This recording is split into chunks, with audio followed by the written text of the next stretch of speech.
I got this log. I think it's apple. I've been given years and years ago from a guy in Padstow. I'm just going to find the centre, which is roughly about, whoops, which is roughly about there-ish. Same on this side.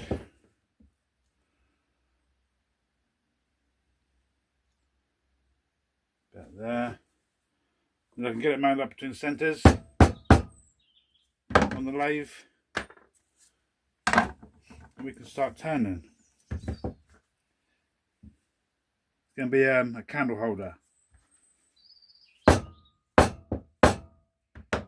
Right, I'll get it up on the lathe, get it rounded up, get this end trued up, take this end down a bit more, make a tenon, and we'll be ready to go. Got it mounted up on between centres, got a couple of little knobby bits, just going to cut them off first, don't need them in the way.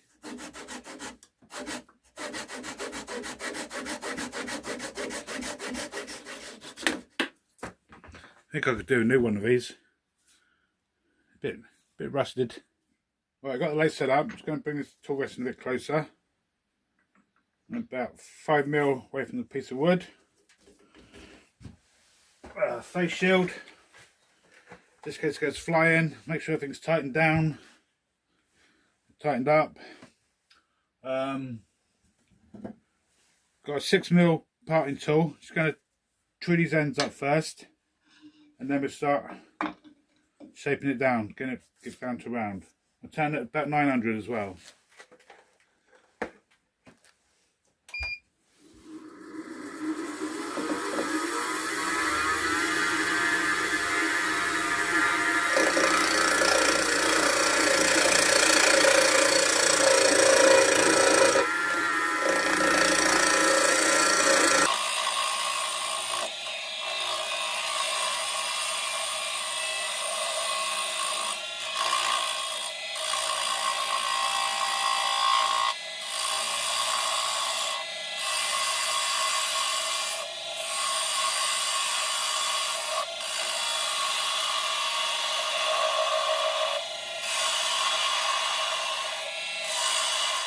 Right, tidy the two ends up, they're nice and square.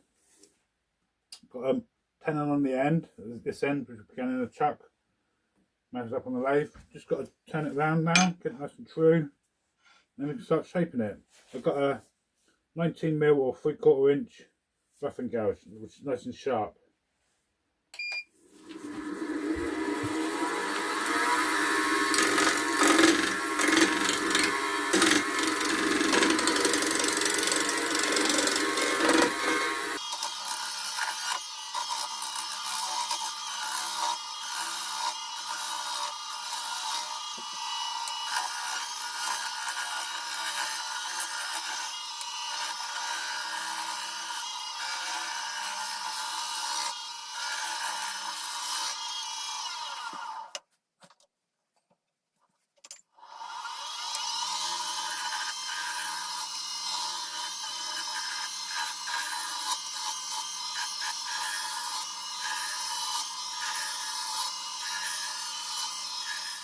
They've got a nice cylinder shape, nice tenon on the end. We can take off the lathe and get it mounted up on the lathe again, and the chuck doors. Right, I'll do that Forster bit in there, which is about 42mm, 40mm maybe. But my cups I use for the tea light holders are about 44mm I think in diameter. So we drill most of it out, then we use a parting tool, just take a couple of mil off. Forster bit, turn at 500, and yeah, let's get into it.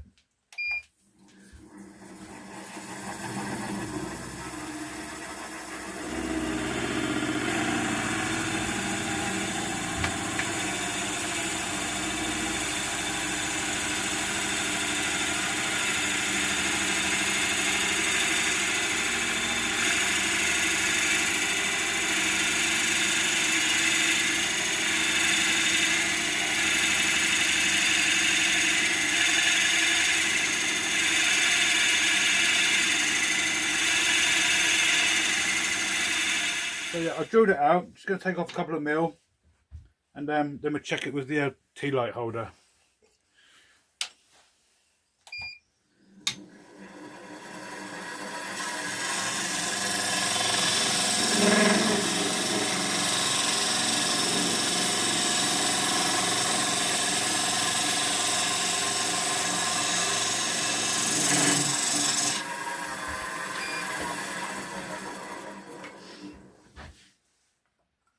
Oh, first go. I've just got to go a bit deeper though. So what I'm going to do, I've got some carbide cutter, square carbide cutter. So I use that just to take a bit off the bottom.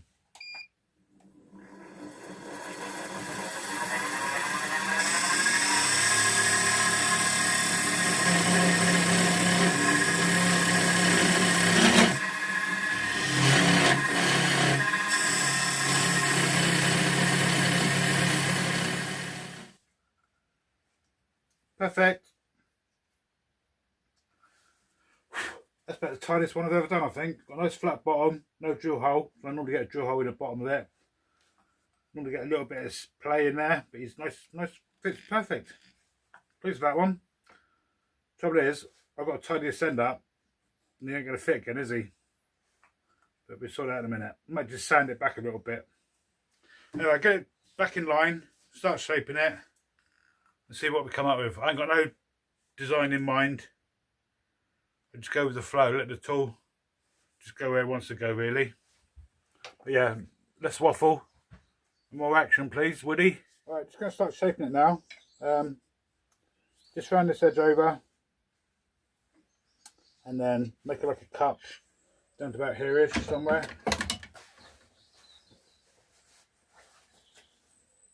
Down about there. Stem, sort of around here, maybe down to here. Yeah, I think they're doing. I don't want it too tall, because it might give you a bit top heavy, might topple over. Yeah, so I'm going to waste this bit of wood, which is a shame. So cup, stem, base. 3/8 spindle gouge, nice and sharp. You always want your tools nice and sharp. Decent quality if you can afford it. And then yeah, turn about 1,000.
Put a couple of burn marks around the top, just make it give a bit more decorative.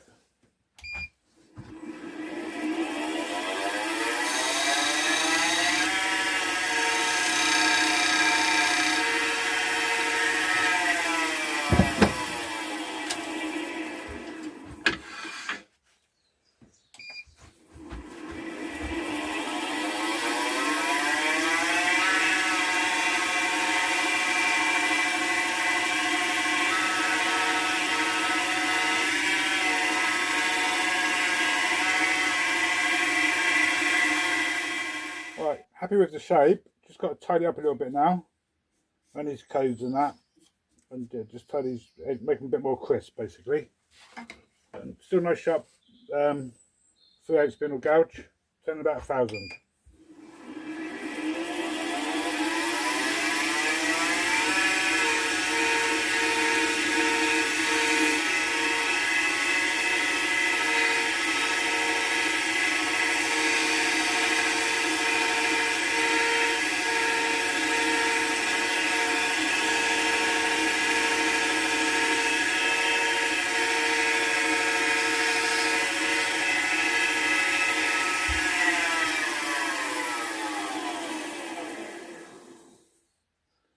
This cup, I want to try and get it coming a bit more, so it's a bit more rounded.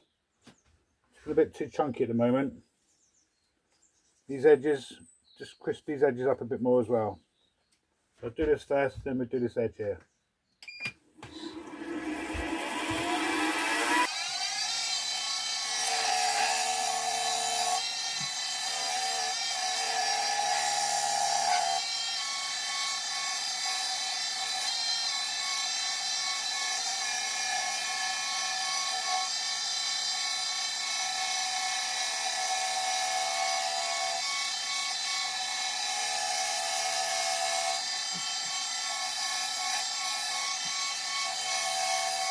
I got the shape. To be honest with you, it's not the best shape, but it'll do for now. So yeah, just going to do a bit of sanding. Then about down about 400.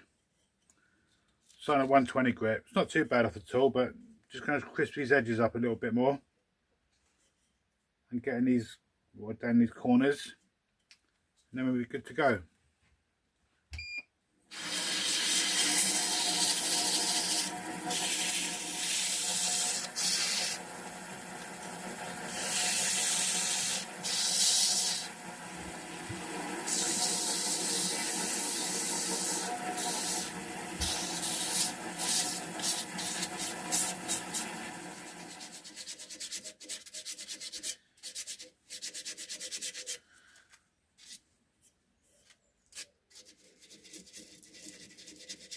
I sanded it to 500 grit, so it's nice and smooth. Just going to finish up with some cello sanding sealer. I think you're looking at it back to front, but it does say cello sanding sealer. That's from Chestnuts. So I've got a bit of blue paper.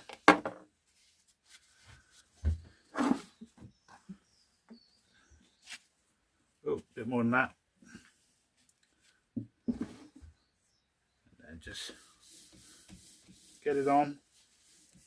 You have to work quite quick with this stuff because it dries quite fast,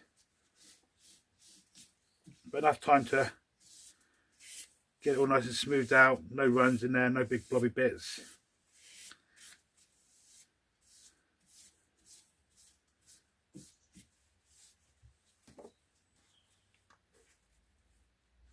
Do inside here as well.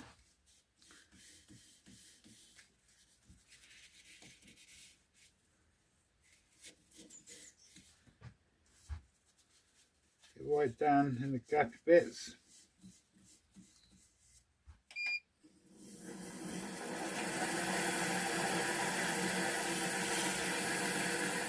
And just to finish up, some wax. Don't need a lot. A little goes a long way, as they say.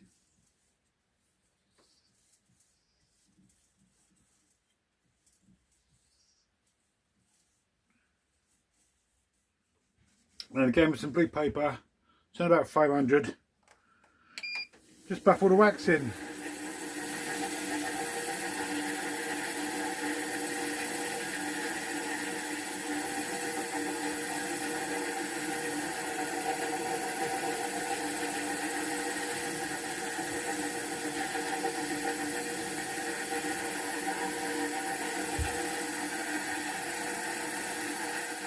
I've got them all polished up. You can see the difference between the unpolished and the polished wood.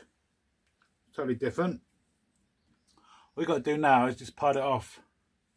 I've got Robert Sorby 2mm parting tool. Again, nice and sharp. Always have your tools nice and sharp. Turn out 700, I think.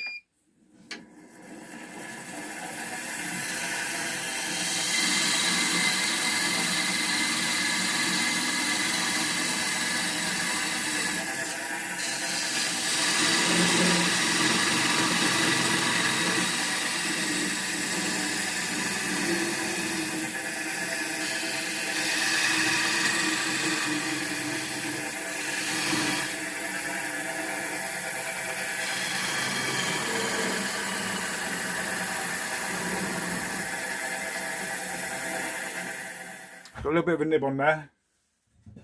Here's skew chisel. Just cut him off nice and gently.